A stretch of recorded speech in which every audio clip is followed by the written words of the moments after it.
So let's go. Let's try.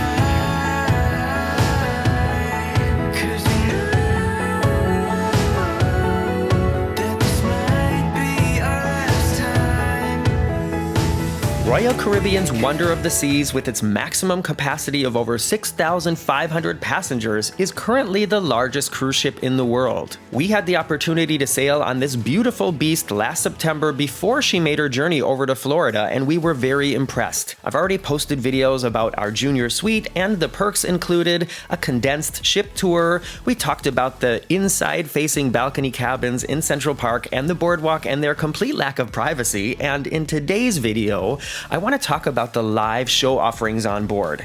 As always, I will be giving you my very honest opinion about which shows I liked and which I thought, meh. As you're watching this, remember, all of these options are included in the price of the cruise. You can go as many times as you want if there are seats available, and you don't have to pay anything extra. I'm Morgan from the Very Unofficial Travel Guides. I travel all around the world to popular and not so popular tourist destinations to give you a very honest, unofficial look at what it's like to be there. And I also wrote a book called Getting Stitches on a Cruise Ship, filled with travel stories. It's available in paperback and for Kindle on Amazon now. Day trips up the Interstate 5. We could go to Santa Barbara. We can try. If you haven't been on a cruise ship in a while, or maybe never, the days of the simple musical reviews with a 5-piece band on stage and 3 girls in sparkly skirts singing the hits of the 80s are all but gone. Nowadays, cruise lines are producing full-scale production shows that compare to anything you would see on Broadway, the West End, or even Cirque du Soleil in Vegas. Royal Caribbean is no exception, and I almost want to say that they're leading the industry in the production value and especially the variety of shows and show types they offer on their fleet. The first show I want to talk about is called 365 The Seasons on Ice.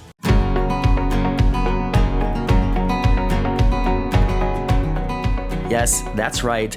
Many Royal Caribbean ships have ice skating arenas. 365 Seasons on Ice had a cast of 12 international performers, and one of the coolest things about the show were the interactive projections included on the ice and other flat surfaces of the arena. The ice is not huge, but it still offers enough space for jumps, partnering work, and large ensemble numbers with very colorful costumes. There isn't really a story you have to follow. It's one of those shows where you just sit back, relax, and watch what happens. And speaking of seating, I think of all the theater-style venues on board, this might be the smallest. And although the show is offered a few times on week-long cruises, you still should get there very early to make sure you get a good seat. The next show I want to talk about is one that I think a lot of people who might like shows might skip, and that's the Anchors Away Parade, which takes place in and around the gigantic Royal Promenade. This is a show concept that Royal has greatly improved on since the first one that I saw about 10 years ago on the Mariner of the Seas.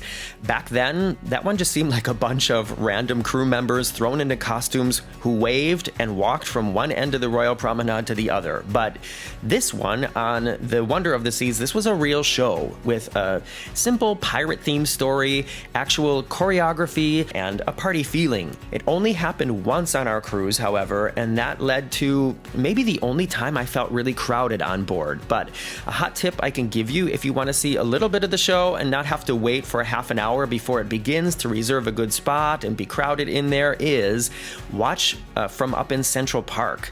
They have these glass pyramid windows that go down into the Royal Promenade, and you can get a good view of what's going on, and you can come and go when you want, and it's not so loud. The parade, it was really kind of loud in there. Okay, moving up to the main theater space and the first show we saw on board, called Voices. The main focus of this show was the live singing, which, duh, it's called Voices, but they added an interesting twist in having some of the performers appear in recorded sections that the live performers on stage sang along with. Kind of an homage on how in lockdown everybody was connected over screens and not in person. Visually, this was the least colorful of all the shows, but I think that was a smart directorial decision because it made it easier to pay attention to the beautiful mix of voices on stage. It was definitely worth watching once, which this woman on her cell phone throughout the entire show didn't do. Overall, I would say it's kind of like a mix of a Pentatonix concert and the Voices of Liberty, if you're an Epcot fan. I guess the jewel of the main stage shows on the Wonder would be Effectors 2 Crash and Burn. This is the continuation of a show and story that Royal originally created for the Spectrum and Odyssey of the Seas. The cast includes a handful of superheroes and villains who all use some kind of special effect to battle each other while singing songs from modern pop music. Visually, this show knocks it out of the park with projection mapping, lasers, mini holograms, trap doors, flying saucer, a swarm of drones that literally fly out over the audience and dance to the music. I'm sure younger teens and kids will find this show absolutely amazing, but if I had to pick a negative point, and you know I always do, I would say if you want to create a big budget show like this and have it tell a story, then it needs to have a little bit more story. The same dramatic formula was repeated over and over again, with the hero being introduced, showing what power they had,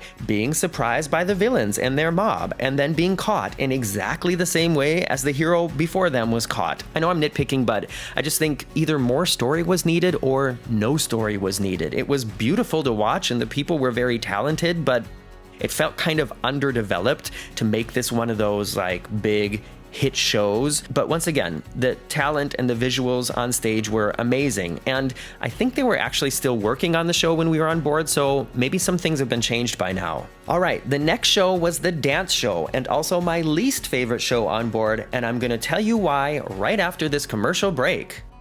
Did you get one? What was it about? Write it in the comments below. Okay, we've had ice skating, we've had singing, we've had special effects, and now we are going to talk about the dance show called Tap Factory. Well, it's actually a mix of dance, circus arts, and I want to say a freak show. If you've seen shows like Stomp or Blue Man Group, you will recognize a lot of elements of this show, and they work very well. There's a large cast on stage tap dancing, doing gymnastics and other physical activities on scaffolding, on ladders, on barrels, and other manly industrial things. The show has kind of a main character like an MC, and there are, I guess you could call them scenes, where the show characters talk and argue with each other or talk to the audience, but it's all using gibberish or foreign languages that I'm assuming most of the audience doesn't understand. The main character, MC guy, does not dance in the ensemble numbers, but he does have his own solo act in the show, and that's where it gets weird. I didn't record a lot of it, but I'm going to show you some clips from MrBucketList's channel. Look away if you're squeamish. At one point, this performer takes off his shirt and starts dislocating various joints and limbs in his upper body, and it was just weird. It also made a lot of people uncomfortable. I heard kids screaming, I saw people get up and leave, and I also didn't really like to watch it. It was just so unexpected, and I'm not sure why Royal decided to have an act like this in the middle of a show like this. I'm all for art making people uncomfortable. You know, I respect the circus arts and things like that, but it just didn't seem like it was on brand with the show concepts on Royal. I think an act like this would complement the shows on Virgin Voyages very well, but it just seemed out of place, and it made me think, okay, I definitely don't need to watch this one again. What do you think? Let me know in the comments below. So, going from my least favorite show on board to the most amazing, spectacular show, and one of my favorite shows on a ship or maybe anywhere, in the Aqua Theater at the back of the ship is a show called Intense Maximum Performance. This show includes a mix of circus arts, gymnastics, trampoline, slackline, dancing, synchronized swimming, combat, and high diving, and I just loved it. We saw it as many times as we could see it when we were on board. It's not only visually very stunning with the use of projections on the flat surfaces and on the water, but there are also moving lights, moving water, moving platforms, people flying through the air, dripping water all over the audience, and it's just a great mix of energetic moments, breathtaking moments, and also slower moments that were somehow kind of emotional and touching. It really checked all the boxes for what I would expect from a show like this, and honestly, I have paid over $100 to see water-based shows in Las Vegas that I enjoyed less, and this was free. Free, included in the price of the cruise, however you want to say it.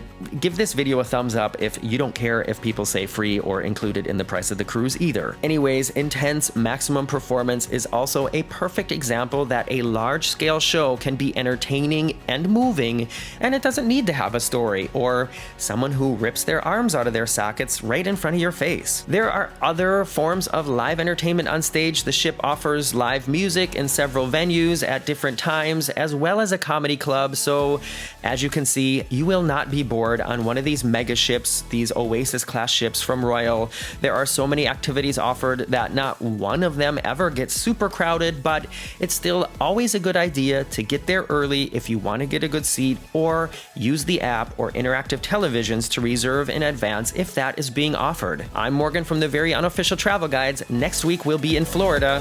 Thanks for watching.